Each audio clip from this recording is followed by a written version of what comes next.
Hello, everyone. Bienvenue. Welcome. I am Aubrey Reeves, Bienvenue, je suis CEO of Aubrey Business Reeves, Canada. PDG d'Affaires et Before we Arts. begin, I'd first like to Avant take de a moment to commencer, je voudrais acknowledge the prendre un lands instant that pour we're reconnaître que speaking je in suis une Toronto. While colonisatrice qui Business Connect s'adresse is a depuis national à vous depuis organization Toronto. spanning Bien several qu'Affaires et Arts territories, soit une organisation nationale I comptant du have the honor to personnel be a dans guest plusieurs on the territoires, traditional lands and waters j'ai of the l'honneur d'être Inuit, l'invité sur les terres et Wet'suwet'en, les eaux traditionnelles du Anishinaabe, and peuple Petun et Haudenosaunee Wendat, Confederacy, des most recently the confédérations Mississaugas of the Anishinaabe, Credit. Haudenosaunee et plus We récemment des acknowledge all who came Mississaugas du before us and Crédit. have traveled the Nous lands rendons and hommage à waters tous of ceux these qui nous ont various précédés, ont territories. parcouru les terres et les eaux de I ce have a few territoire. Nous housekeeping avons items quelques to éléments start with. logistiques. We're Nous avons happy to Jenny have Jenny Stevens Stevens qui va with faire us for l'interprétation en langue ASL des signes interpretation, and américain et André André Boulard Boulard pour providing live l'interprétation en Spanish français en direct interpretation dans la during séance today's session. d'aujourd'hui. Pour activer To ces enable your fonctionnalités, speakers, veuillez please cliquer sur check l'icône the interpretation Interprétation dans la icon in barre the du Zoom outil de Zoom toolbar et and sélectionnez select your votre choix interpretation choice. d'interprétation. Nous avons le plaisir d'offrir la traduction en direct en français pour cette session. Les instructions pour activer seront ajoutées à la boîte de discussion. Les sous-titres en anglais et en français générés automatiquement peuvent également être activés dans le panneau de contrôle.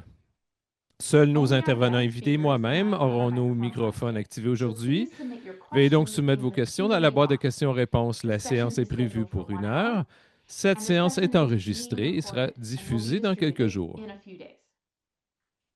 Enfin, je tiens à remercier RBC, partenaire de soutien de la série de conférences, et adresser un immense merci au partenaire principal de la série, Power Corporation du Canada, dont le soutien nous permet de proposer ces discussions. Nous sommes reconnaissants du soutien continu de Power Corporation et d'avoir parmi nous son VP principal, Paul Genet, pour dire quelques mots et présenter le ministre Miller. Bienvenue, Paul. Merci, Aubrey, pour cette aimable présentation et pour votre engagement exceptionnel en faveur du secteur des arts et de la culture. Bonjour à tous et à toutes. C'est mon grand plaisir de vous présenter l'honorable Mark Miller, ministre de l'Identité et de la Culture canadienne et ministre responsable des langues officielles. M. Miller représente la circonscription de Ville-Marie, le sud-ouest Île-des-Sœurs à Montréal depuis 2015. Depuis son élection au Parlement en 2015, le ministre a occupé plusieurs postes clés, notamment ceux de ministre des Relations entre la Couronne et les Autochtones, de ministre de Services aux Autochtones, de l'immigration, des réfugiés et de la citoyenneté. Avant d'entrer en politique, le ministre Miller exerçait le droit, se spécialisant en fusion et acquisition avec un accent sur le droit international et commercial. Il a travaillé à Montréal, à Stockholm et à New York. Il a également servi comme officier d'infanterie au sein des forces armées canadiennes. Au Parlement, le ministre Miller s'est révélé un défenseur éloquent et passionné de la réconciliation, ainsi que de l'équité sociale et de la croissance inclusive. Il faut saluer le fait que Mark ait travaillé d'arrache-pied pour apprendre le Mohawk et en 2017, il est entré dans l'histoire en prononçant une déclaration à la Chambre des communes en Mohawk, la première fois que cette langue y était parlée depuis la Confédération. Le ministre Miller est diplômé de l'Université de Montréal où il a obtenu un baccalauréat et une maîtrise en sciences politiques. Il est également diplômé de l'Université McGill où il a complété des études en droit civil et en common law. En effet, Mark est extrêmement instruit, mais ce n'est qu'une partie de l'histoire de son éducation. Ses parents étaient tous deux des universitaires sérieux, sa mère une archiviste respectée, son père un éminent historien, qui est finalement devenu doyen de la Faculté des arts à l'Université McGill. Il a été élevé dans un esprit de discipline intellectuelle et culturelle très strict. C'est le moins qu'on puisse dire. En fait, il m'a confié que ses parents étaient les véritables précurseurs du CRTC. À la maison, la seule chaîne disponible était CBC Radio-Canada. Il regardait la télé en noir et blanc jusqu'à ses 14 ans. Un environnement riche néanmoins, ils étaient également quelque peu sceptiques à l'égard de la musique populaire à cet âge-là. Ils ne possédaient que 3 disques vinyles. Mais je dois dire qu'en le voyant prendre en charge le portefeuille du patrimoine canadien, il rattrape le temps perdu et a considérablement diversifié son engagement auprès du large spectre de notre scène artistique culturelle. J'ai eu le privilège d'assister à de nombreux événements culturels à travers le pays et j'ai rarement vu un ministre aussi présent, se rendant dans des villes partout au Canada et s'engageant aussi activement auprès du secteur. Il couvre ainsi l'étendue de notre paysage culturel de manière impressionnante. Et cela arrive à un moment crucial. Nous sommes nombreux à croire que dans ce monde complexe et chaotique, nous devons embrasser notre histoire canadienne et ce que nous sommes et affirmer le rôle central des arts, de la culture et du patrimoine dans notre identité, notre souveraineté, alors que nous traçons la voie à suivre. Dans ce contexte, nous avons en effet la chance d'avoir comme champion un ministre aussi versé en culture, un ministre qui est engagé, dévoué et profondément passionné par le secteur. Je vous invite à vous joindre à moi pour accueillir le ministre Mark Miller. Merci, Aubrey. Merci, Paul. Bonjour, ministre Miller. C'est un grand plaisir de vous avoir avec nous aujourd'hui. Vous voyez que le clavardage s'emballe avec tout plein d'émoticônes pour vous. Alors, débutons. Il y a eu beaucoup de conversations au cours de la dernière année. Depuis l'apparition du mouvement Elbows Up, ou Jouer du coude il y a un an, et ce que ça signifie d'être Canadien. Selon vous, quelle place occupent les arts et la culture dans ce débat plus large sur l'identité canadienne et le renforcement du tissu social de notre pays? Merci pour la question, Aubrey. C'est un plaisir de voir qu'il y a tant de gens qui sont intéressés dans votre série de conférences. Et Paul a fait une présentation plutôt complète et a parlé de ma biographie. Donc, 90% est plutôt juste. Ce qui est fatal en politique quand ce n'est pas 100%. Quand j'ai dit que j'avais 3 disques vinyles, donc c'était 3 vinyles avec mon propre nom dessus. Et je n'ai pas expliqué les détails. J'ai chanté dans une chorale durant 8 ans. Donc c'est en latin, non dans les langues officielles. Et un des compositeurs était Gabriel Fauré. Donc, vous ne verrez jamais ces vinyles. Mais ma blague envers Paul, c'était que j'ai un artiste très tôt dans ma vie, puisque mes parents m'ont forcé à chanter dans une chorale. Et on avait les canals 2 et 6, et parfois le canal 12, si vous aviez une antenne 22, donc les gens de Montréal comprennent très bien de quoi je parle. Du moins s'ils ont 50 ans et plus. Donc, les histoires, c'est qui nous sommes. Ça définit notre pays. Ça fait notre fierté et ça, c'est intangible. Donc, vous le savez quand vous le sentez, vous le voyez en tant que Canadien. Et c'est encore plus important à cette époque, à ce moment où le premier ministre a très bien défini, donc surtout lors de son discours à Davos, mais c'est plus des dollars et des sous. Et au crédit du premier ministre, dans tous ses efforts pour diversifier l'économie, il souligne toujours l'expérience du secteur culturel, que ce soit célébrer notre passé, qui est magnifique, ou célébrer les créateurs incroyables en musique, que ce soit aussi bizarre qu'Angine de poitrine, ou des artistes qui connaissent un grand succès comme Empathy ou Heated Rivalry. C'est peut-être pas pour tout le monde, mais c'est pour beaucoup plus de gens qu'on le croyait à l'international.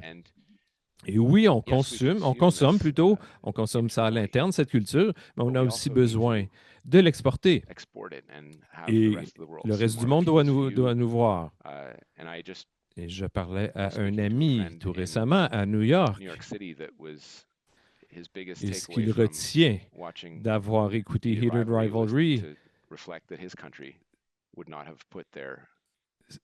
c'est que leur pays n'aurait pas mis un logo sur une production similaire qui s'adresse à la stigmatisation dans les sports.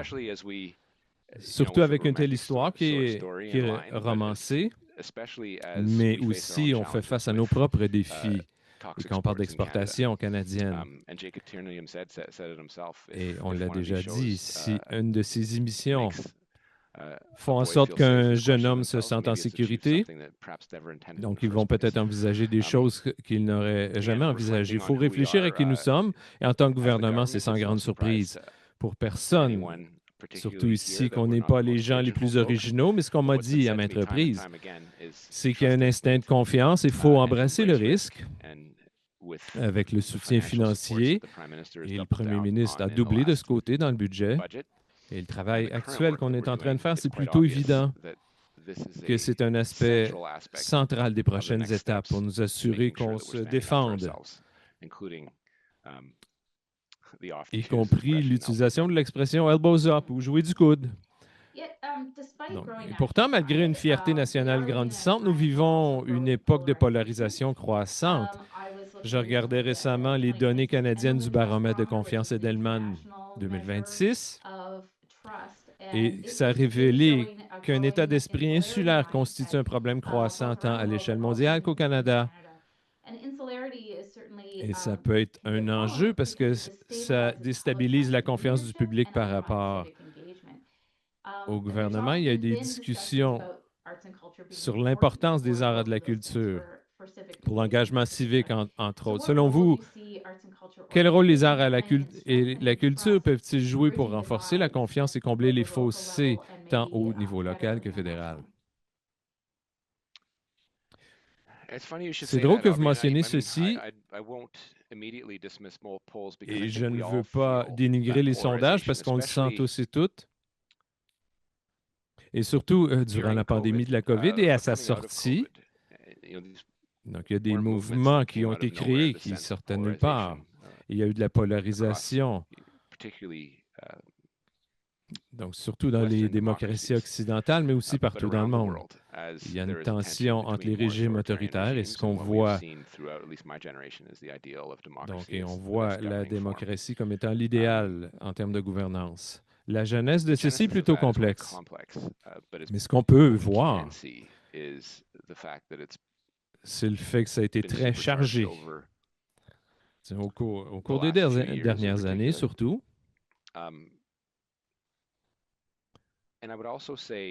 Et je dirais aussi, sans pointer du doigt, parce que c'est important de se pointer du doigt nous-mêmes quand on parle de politique. La politique en général, du moins dans mon esprit, les mouvements et les partis politiques, sans égard au spectre, ont été définis et juxtaposés par les ailes plus zélées de ces partis. Et on a été jugés en conséquence. Et ça vaut la peine d'y songer.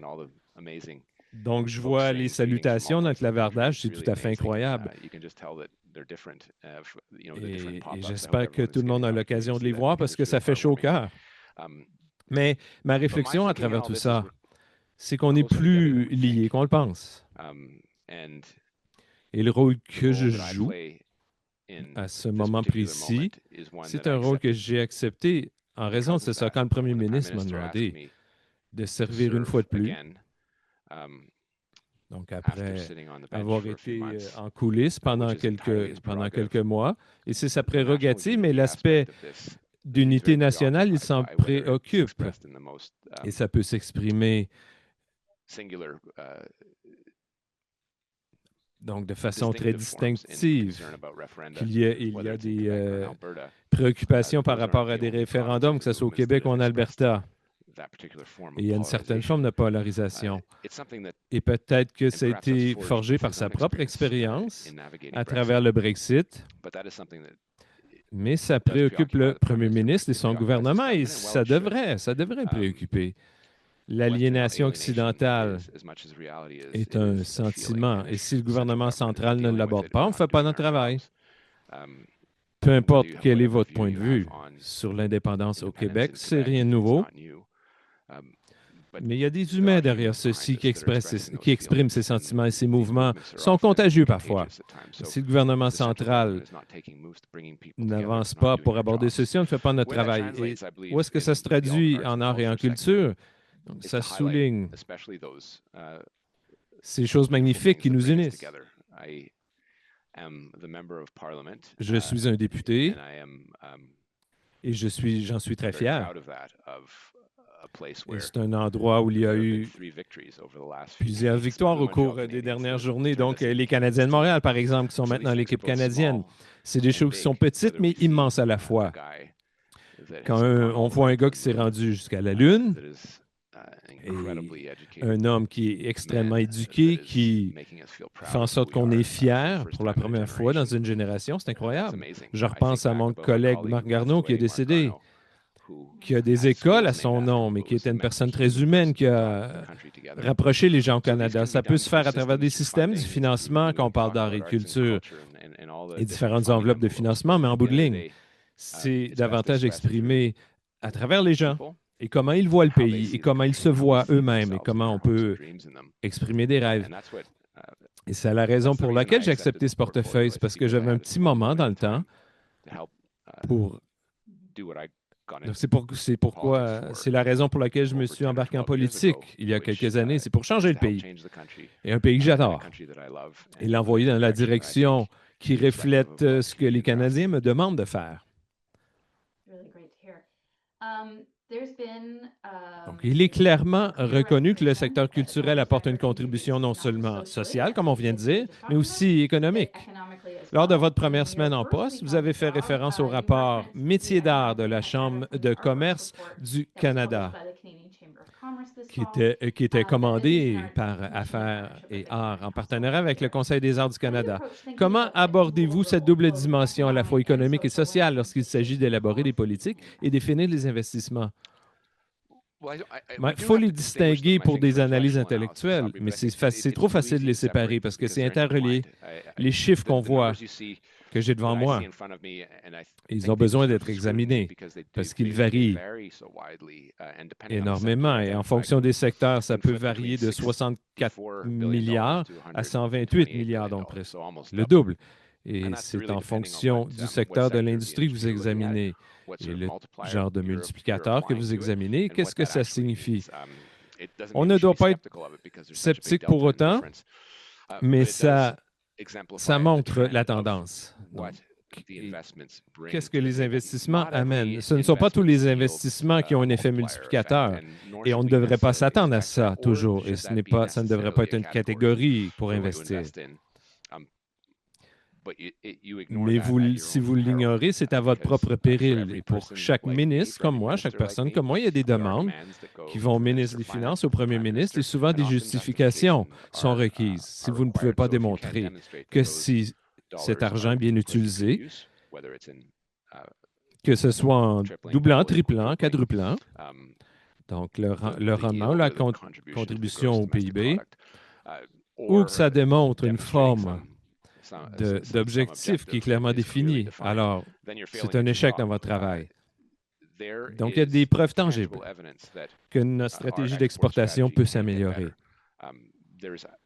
Okay? Il y a une tension et un stéréotype dans ce secteur.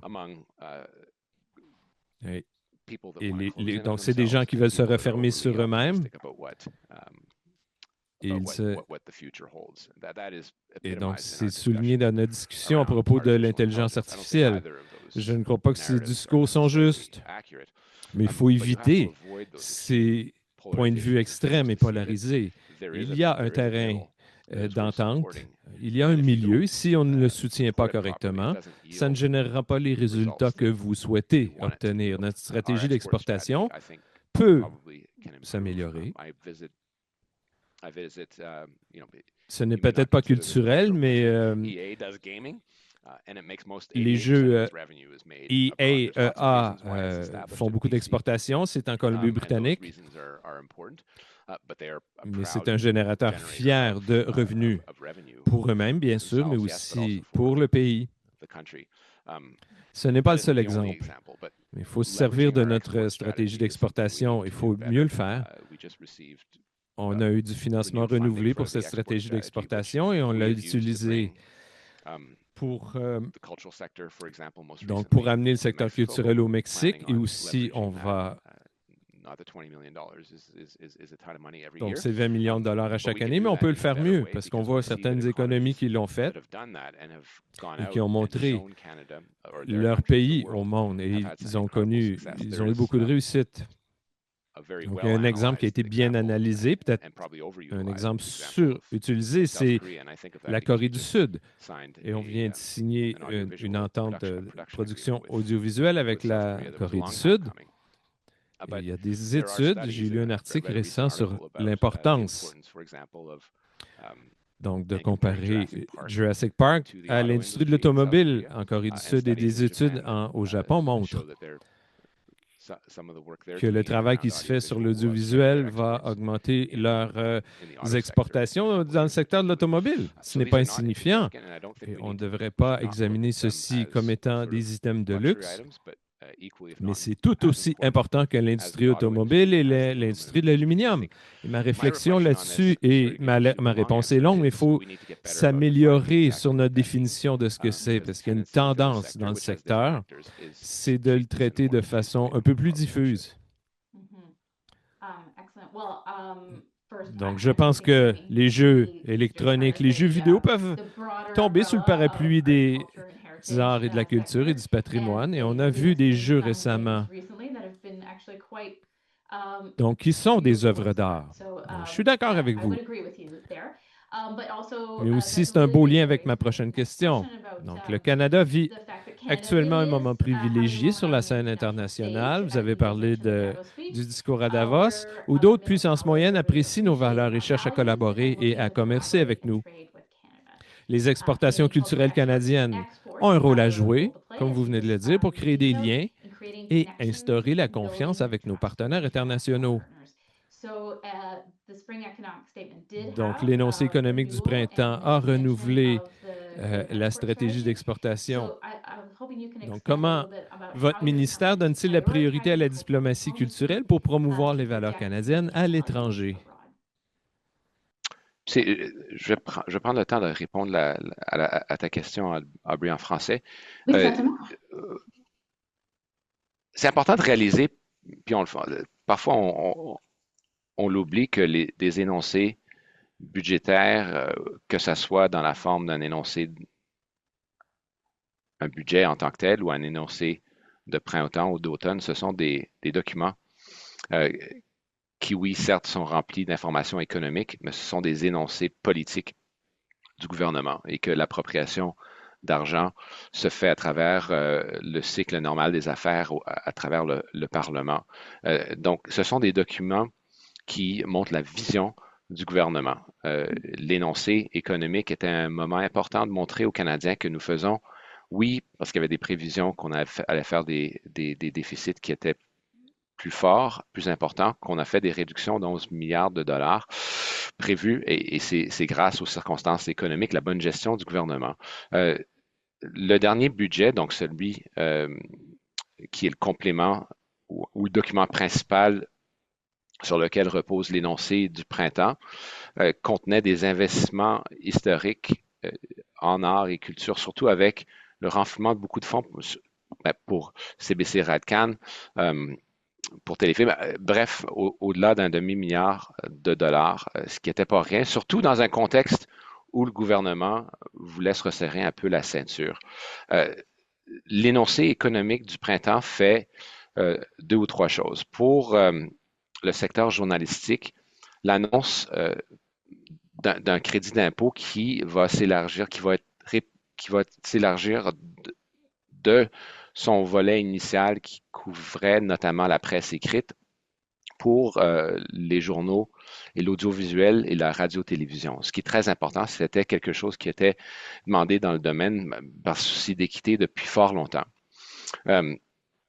Deuxièmement, renouvellement de la stratégie d'exportation, et ce à concurrence de 20 millions de dollars par année pour les 5 prochaines années avec l'argent récurrent. Ce qui n'est pas rien, parce qu'on pensait peut-être qu'on allait voir la fin de ce programme qui était indispensable pour la stratégie d'exportation du Canada en matière d'art et de culture.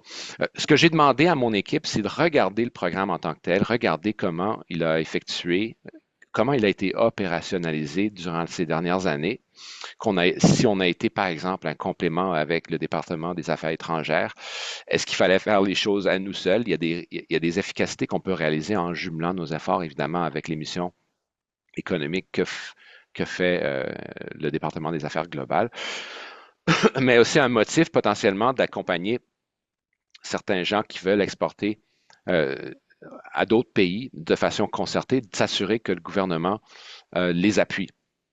Donc, c'est une révision qui est en cours et que j'aimerais, ça se peut qu'on fasse rien comme changement, mais je vais m'assurer qu'on fait la bonne chose. Et c'est ça sur lequel je veux mettre l'emphase pendant les prochains mois quand je demande à mon équipe d'utiliser ces fonds à bon escient. Donc, c'est une bonne nouvelle, très bonne nouvelle pour les gens qui veulent exporter l'art et la culture au niveau mondial. On voit déjà qu'il y a des retombées économiques de notre mission au Mexique. Et donc, ça, c'est une bonne nouvelle. C'est parfois quelque chose qui prend des années à réaliser pour savoir à quel point ça a été un succès ou non, parce que manque de succès, ça veut dire quelque chose aussi. Mais pour l'instant, on a des bons débuts de succès dans ce domaine. Et puis, évidemment, j'ai pu voir, quand j'étais moi-même à Mexico City, tous les gens qui sont là, qui ont des Canadiens qui sont d'origine mexicaine, qui reviennent dans leur pays mère pour voir pour montrer ce qu'ils ont réalisé et ce qu'ils peuvent décupler en faisant des alliances naturelles avec le Mexique. Ça fait partie notamment de cet effort de diversification que le Premier ministre nous a demandé de faire, qu'il a annoncé au monde, mais justement par survie économique, évidemment, étant donné le comportement de notre partenaire principal économique.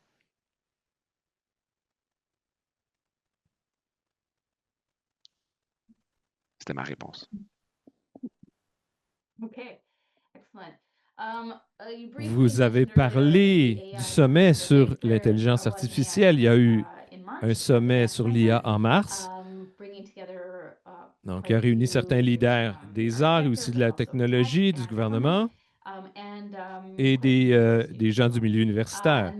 Et il y a eu d'importantes discussions sur la façon dont l'intelligence artificielle transforme rapidement la manière dont la culture est créée, partagée et vécue. Selon vous, comment pouvons-nous nous assurer que le Canada puisse soutenir les artistes et les organismes culturels tout au long de cette transition et à mesure que ces technologies évoluent?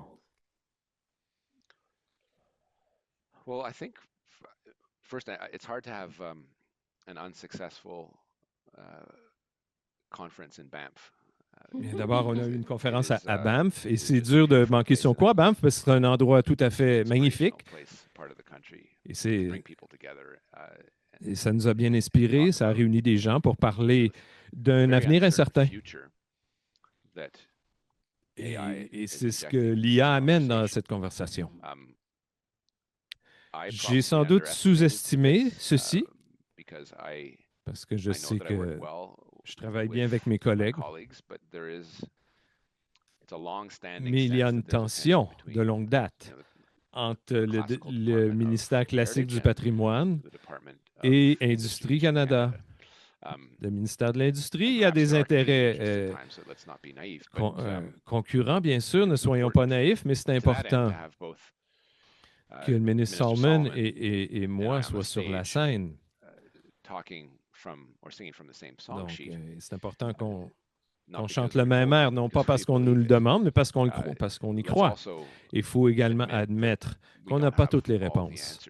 La stratégie sur l'IA que le ministre Salmon va déployer sous peu,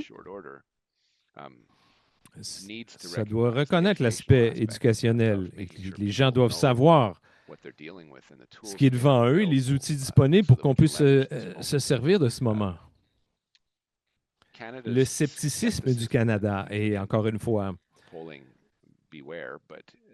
il faut être prudent, mais la méfiance envers l'IA est plutôt élevée au Canada, comparativement à d'autres pays où c'est plus bas, où on voit une adoption hâtive de l'IA. Et il faut s'en préoccuper. Et ce n'est pas en s'enfouissant la tête dans le sable qu'on va en apprendre davantage. Il faut apprendre à propos des bons côtés et des mauvais côtés. C'est devenu plutôt évident. Donc, il faut protéger la loi sur les droits d'auteur. Et c'est indispensable dans ce cadre-ci. Toute réforme de la loi sur les droits d'auteur c'est quelque chose qui prend du temps et nécessite la participation de l'industrie parce que c'est la clé. C'est la clé pour... c'est la base.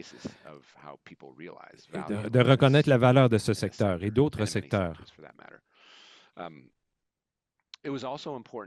C'était aussi important de s'assurer que les gens aient l'occasion de parler pour eux-mêmes. Le meilleur commentaire que j'ai eu, c'était de la part de panels dans lesquels j'ai participé, des groupes qui travaillent ensemble pour voir quelles sont les possibilités dans leurs industries. Et ils veulent être certains d'identifier les enjeux, les défis liés à l'utilisation potentielle de l'IA et aussi les préoccupations liées à l'abus de l'intelligence artificielle. L'IA, de par sa propre nature, est perturbatrice. Et l'industrie des arts et de la culture est fragile. On peut célébrer nos forces, et on en a, mais on est vulnérable, surtout avec une présence en ligne accrue. Donc, c'est inutile d'en reparler aujourd'hui, mais il y a beaucoup de défis et on doit y faire face. Et l'IA est là pour rester. Et comment on l'utilise va définir. Donc, va faire en sorte qu'on est avalé par l'IA ou à l'inverse, qu'on puisse la contrôler.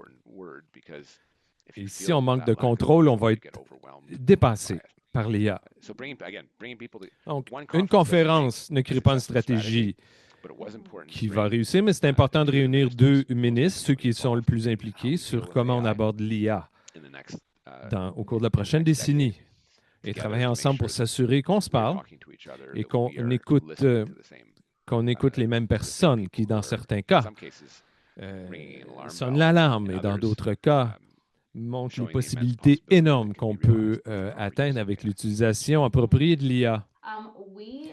On a beaucoup de questions déjà de la part des participants.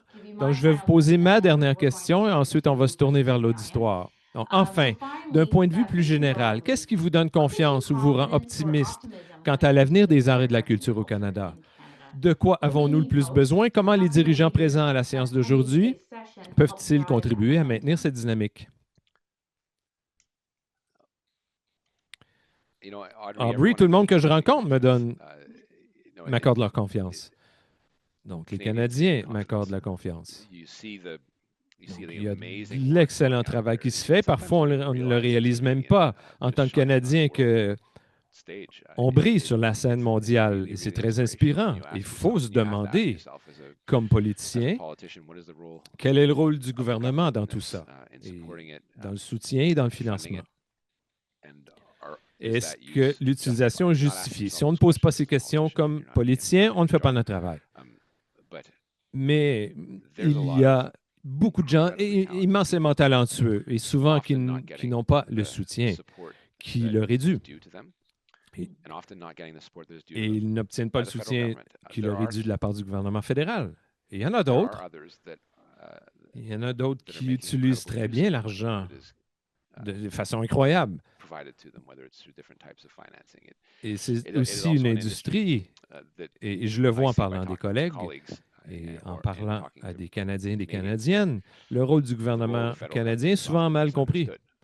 Et si je leur dis qu'on finance tel ou tel programme, donc c'est une surprise pour certaines personnes. Si je leur dis qu'il y a un crédit d'impôt, un écosystème de crédit d'impôt qui soutient toutes les incroyables productions canadiennes, donc et ces productions font 4 à 5 fois plus qu'ils ne l'auraient fait. Et donc aussi, il y a des menuisiers, par exemple, qui travaillent sur des plateaux de tournage. Donc, c'est un rôle qui doit être apprécié.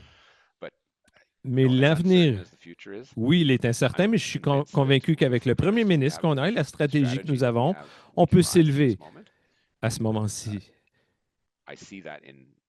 Et je le vois dans les missions diplomatiques du premier ministre. Il met les arts et la culture à l'avant-plan, pas seulement parce que ça amène de l'inspiration. Donc, c'est bien d'ouvrir des usines, mais c'est toujours plus épatant de mettre en lumière nos artistes. Et on l'a vu au Junos tout récemment. On a beaucoup de questions des auditeurs. Je ne sais pas si on pourra y répondre. On a deux questions complémentaires. On va essayer de les combiner. Vous êtes aussi le ministre des langues officielles. Et ces deux questions sont rattachées à ça. D'abord, en question. First, in French, est-ce qu'il y a du support des arts francophones en milieu minoritaire? Est-ce qu'il y a, est-ce qu'une priorité pour votre ministère? And then complementary, a question Et question complémentaire pour l'anglais minoritaire au Québec. Comment est-ce qu'on soutient les langues minoritaires partout au pays essentiellement? Votre micro est fermé, Monsieur le ministre. Ça, c'est un leg de la COVID aussi, là, ce talent fâcheux qu'on a de mettre tout sur mute, puis de parler pendant 5 minutes avant qu'on se fait rappeler qu'on est sur mute, mais je l'ai démuté.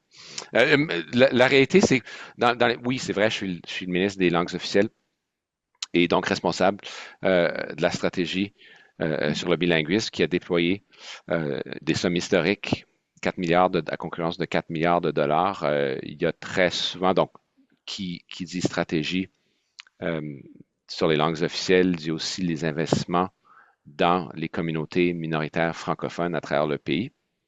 Ça inclut l'art et la culture et évidemment les festivals. Je pense aux festivals qui vont parsemer l'Acadie cet été, qu'on investit de façon significative pour s'assurer que la nation acadienne puisse rayonner, surtout au mois d'août, pendant qu'on célèbre cette fête nationale immensément importante, la Tintamarre.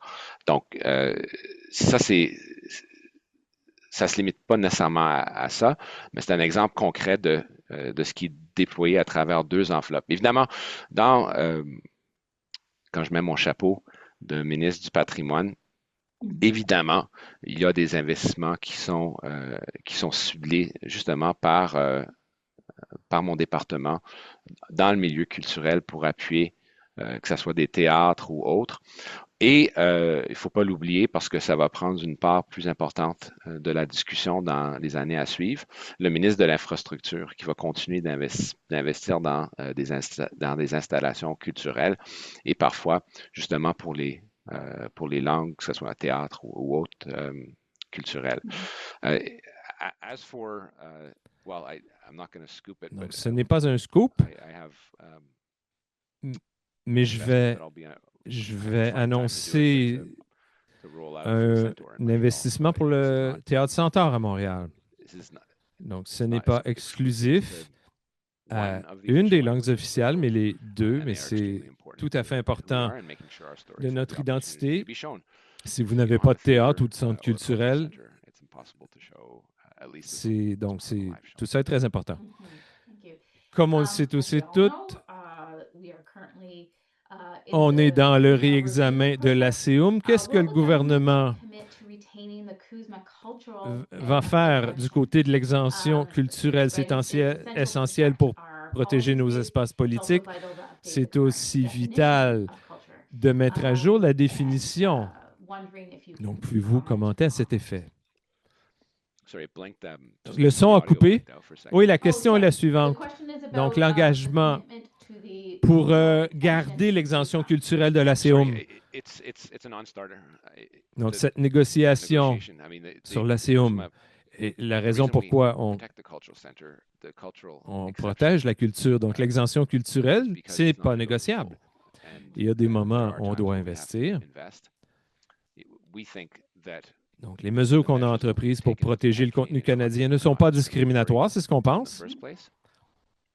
Mais quand vient le temps, quand on parle de l'industrie culturelle, on ne veut pas qu'un partenaire d'affaires nous dise telle ou telle partie de notre culture. Donc, ça ne doit pas se faire au détriment de la culture canadienne, bref. Donc, on va déployer une contre-mesure. On ne voudrait pas, par exemple, je pourrais vous donner tout plein d'exemples, mais on ne veut pas Donc, on ne veut pas subventionner, par exemple, des musées à cause de la politique Canada Strong. Et dans un pays comme le Canada, et donc on doit soutenir ceux qui nous représentent en art et en culture. Et surtout, on est en position pour être très influencé par les États-Unis. Donc, il faut protéger la culture canadienne, il faut protéger la culture québécoise. En raison de la spécificité du fait d'être une nation au sein du Canada. Donc, c'est comme un canari dans une mine. Et on doit défendre ces choses. Et on a Jean Charest sur notre comité récemment formé. Il a été premier ministre du Québec pendant une grande partie de sa carrière et il a toujours dit qu'il protégerait le secteur culturel.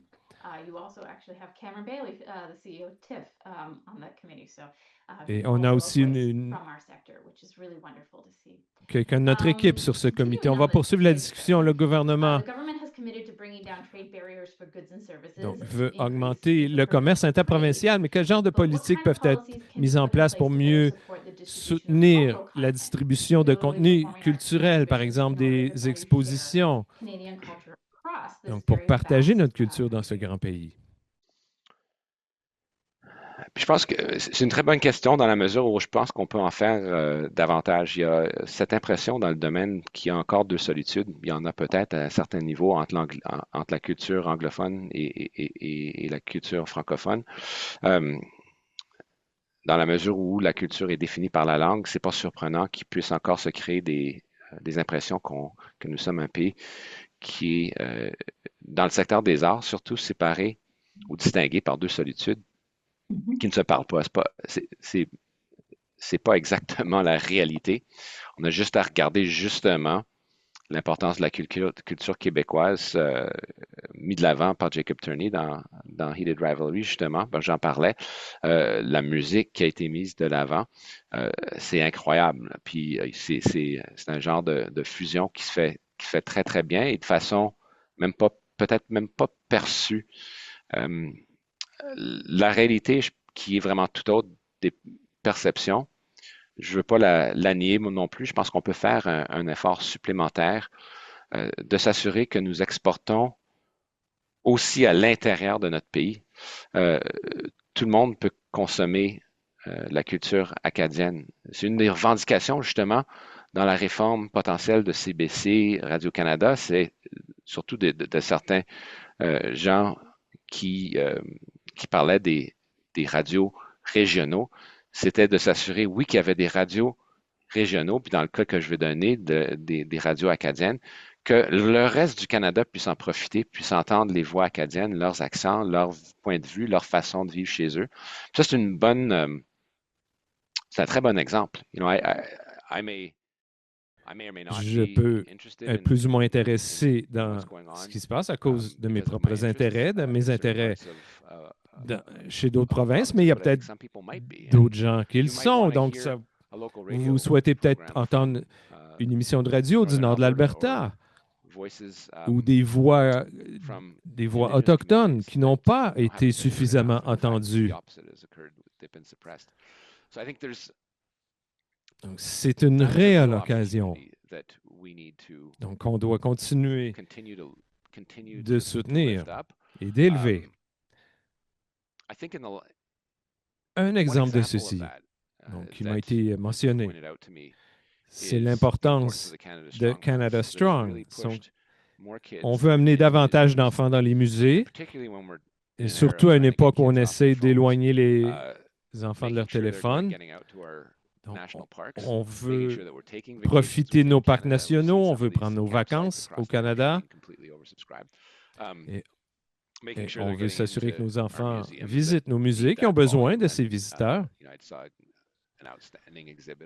Donc, j'encourage tout le monde à visiter le musée qui a une exposition. C'est à Calgary, il y a une exposition sur les dinosaures. Et on ne devrait pas prendre le chemin facile et dire, on va aller au glissade d'eau, par exemple. Pas que les glissades d'eau ne sont pas amusantes, mais il y a tout plein de belles choses à faire au Canada qui peuvent nourrir votre cerveau et nous éloignent de notre téléphone.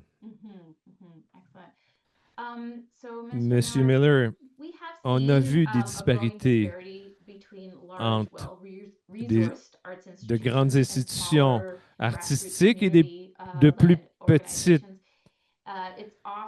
petits organismes communautaires. Donc, et ce sont ces organismes qui introduisent, qui sont une initiation des arts et de la culture pour les jeunes. Voyez-vous un rôle du gouvernement fédéral pour équilibrer le soutien, pour s'assurer que tout l'écosystème peut s'épanouir et encourager peut-être des grandes institutions à dépendre moins de subventions publiques?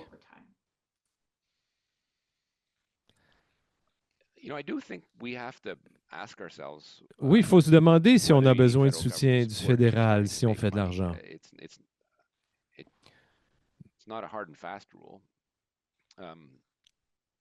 Donc, il y a des festivals qui ont une composante à but lucratif. Et je pense au Festival de jazz de Montréal qui attire tout plein de gens. Et des gens pourraient dire que ce festival n'a pas besoin de soutien. Je ne suis pas d'accord. Il y a beaucoup d'événements gratuits donc, qui sont proposés dans le cadre du Festival de jazz. Et le jazz doit être accessible à tout le monde et pas seulement aux touristes. Et bien sûr, on aime les voir profiter de la ville et des spectacles de jazz, mais ils vont se payer peut-être des billets un peu plus dispendieux. Ils vont se promener à Montréal, dans le quartier des spectacles. Et il y a aussi des spectacles gratuits pour tout le monde. Donc, ce n'est pas une réponse toute blanche ou toute noire, mais mon ministère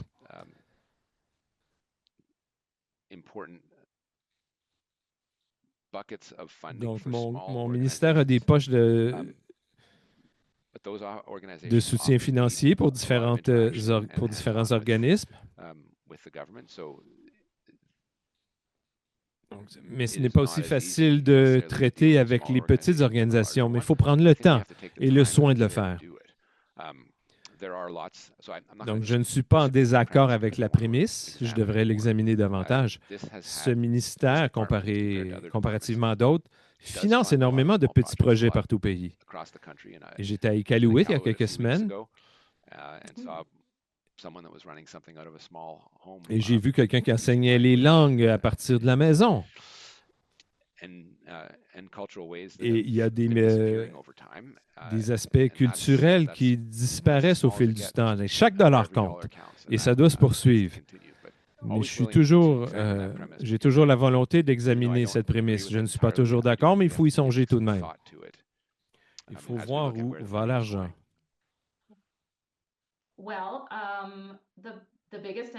Donc, le mécanisme le plus efficace pour distribuer de l'argent à ces petites organisations artistiques et aussi à des artistes, donc c'est le Conseil des arts du Canada.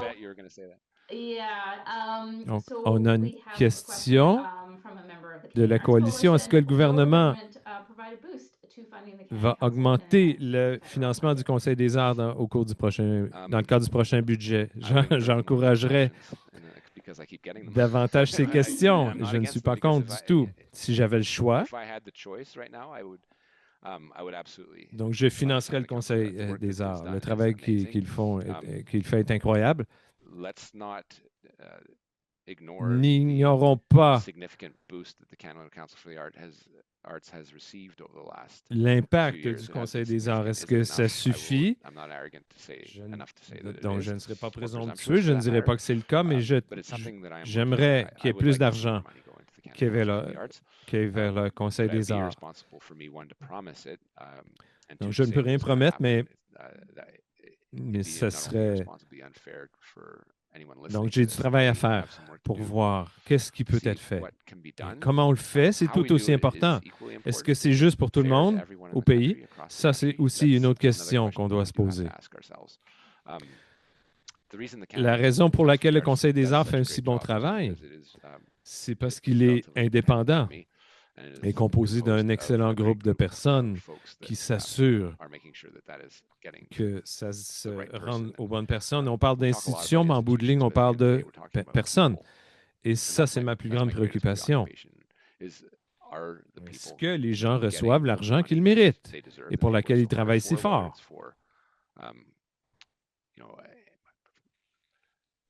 Donc, toute proposition artistique ou autre, est-ce qu'on le fait de la bonne façon? Et je suis prêt à l'examiner avec le Conseil des arts canadiens.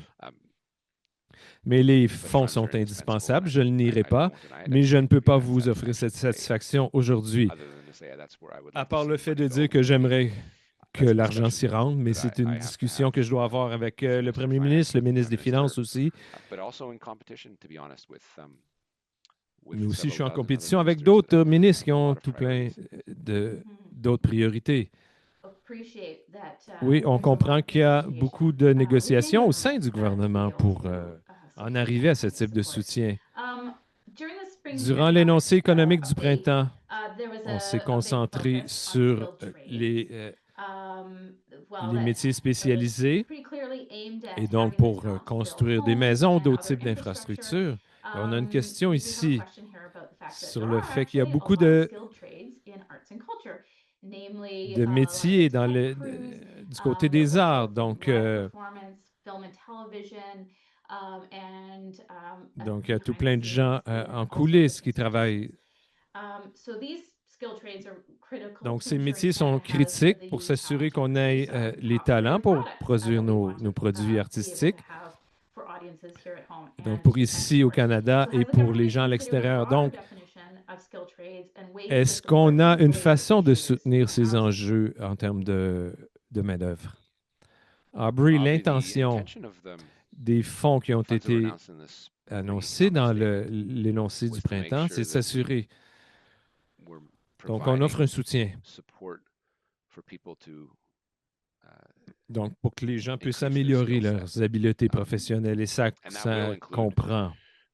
Donc, les menuisiers qui construisent des plateaux, par exemple, et ça va aussi comprendre des gens, donc des ingénieurs de son. Et bien sûr, les édifices physiques sont importants, mais on va continuer de travailler sous le leadership de Patty Hajdu pour s'assurer qu'on est le plus inclusif possible. À ce moment-ci, donc vous m'avez donné une définition, je ne sais pas si ces personnes sont admissibles, mais si on est pour former 100 000 personnes au cours des prochaines années, il y aura un segment important qui va travailler dans le secteur culturel et dans les espaces culturels.